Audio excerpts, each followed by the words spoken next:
Cara, se você caiu nesse vídeo aqui é porque você gosta de ninja. E eu gosto bastante também, acho muito legal. E eu me lembro muito de um jogo que eu jogava quando eu era criança, cara, que era o Shinobi.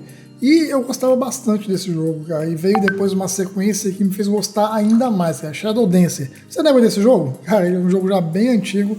E hoje a gente vai falar dele nesse vídeo aqui. Então vem comigo que vai ser um papo bem legal.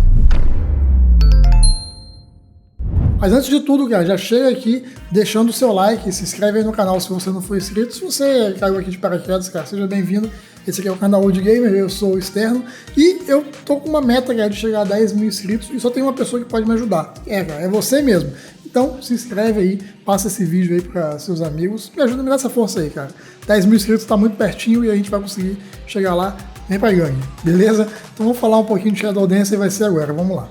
Cara, Shadow Dancer ele foi lançado em 1989, cara, e ele foi lançado inicialmente para os arcades. Eu lembro de ter visto ele nos arcades.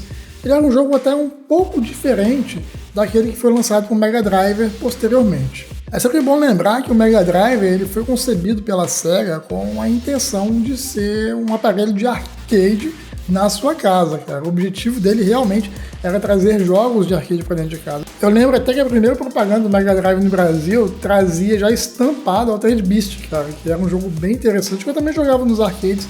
E como eu era bem moleque, e naquela ocasião a gente não era tão criterioso, né? Então eu achava que era idêntico ao do fliperama, cara. E anos depois, né, quando eu pude fazer uma comparação lado a lado, eu vi que era bem diferente. Mas o fato é que Shadow Dancer, como eu falei, ele foi criado para substituir o Shinobi, né? Ele foi lançado em 89 e o último Shinobi foi lançado em 87. E assim como qualquer jogo arcade da época, ele era um jogo bem simples e tinha objetivos bem simplificados também, tá? Você controlava o ninja Hayato e você tinha que apenas resgatar reféns que eram mantidos presos pelos inimigos no decorrer da fase. E para isso você usava suas habilidades ninja. Basicamente você jogava estrelinha nos oponentes.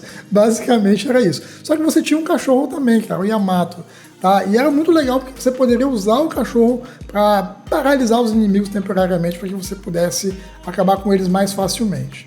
Cara, essa era uma época de ouro para a Sega, tá? Tinham muitos arcades legais. Eu lembro até do SWAT, tá? Que era um jogo também bem interessante. Se você não conhece, coloca aqui nos comentários que eu posso estar fazendo um vídeo a respeito do SWAT também, que era um jogo muito legal. Não demorou muito pro Shadow Dancer virar um clássico, cara. Eu acho que todo mundo que jogou o Mega Drive alguma vez conhece esse jogo. E ele é um jogo muito lembrado até hoje.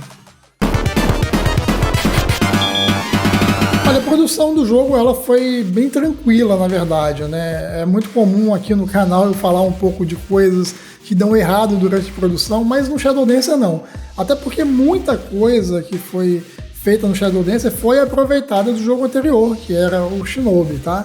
Muitas pessoas aqui na minha região achavam até que o Hayato era o mesmo ninja do Shinobi, tá? Mas eram personagens diferentes. É claro que os desenvolvedores não queriam fazer um jogo igual, tá bom? Então muita coisa mudou, né? Por exemplo, os cenários agora são mais urbanos e até mais americanizados, né? Vamos dizer assim. Enquanto no Shinobi os cenários já eram mais japoneses. Os inimigos também foram mudados para não ficar aquela mesma coisa, mas a essência do jogo ainda era basicamente a mesma. Olha, tinha até uma equipe totalmente focada na inteligência artificial dos inimigos e no level design e tudo mais. Só que quando a gente fala de inteligência artificial naquela época dos arcades, eu acho que era muito simplificado, tá?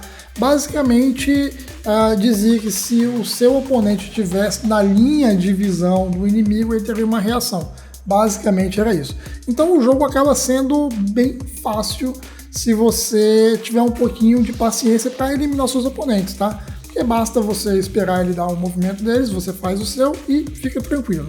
De qualquer forma, a gente pode dizer que a produção do jogo, além de ser bem tranquila, né, já que eles tinham toda uma base para seguir, foi muito bem sucedida também, até porque quando o jogo chegou nos arcades, ele se tornou um sucesso quase que instantaneamente.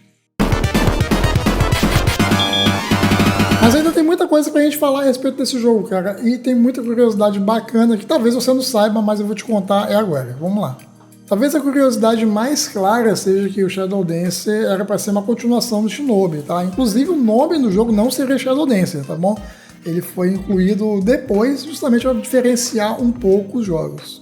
A trilha sonora do jogo foi composta por Koichi Namiki. Talvez você não conheça bem o nome dele, mas ele era bem famoso e ele trabalhou em jogos que tem uma trilha sonora excepcional, cara, como Streets of Rage e OutRun, que era um outro jogo também bem legal dos arcades. Também vale a pena a gente falar um pouquinho sobre ele, cara. Se você quiser um vídeo sobre ele, já sabe, né? Coloca aqui nos comentários para eu saber que você tem interesse nesse vídeo. Além de ser lançado para o Mega Drive e Genesis, o jogo também teve uma versão para o Amiga. Você sabia disso? Olha, uma confusão que acontece muito é que as pessoas acham que o personagem Shadow Dancer é o mesmo do Shinobi, tá? Isso aconteceu porque no jogo, lá nos Estados Unidos, o nome do personagem foi mudado, tá? Ele teve o nome de Joey Musashi, que era o protagonista de Shinobi. Então muitas pessoas acham que é o mesmo personagem, embora tenha o mesmo nome nos Estados Unidos, na verdade ele foi concebido para ser um personagem diferente.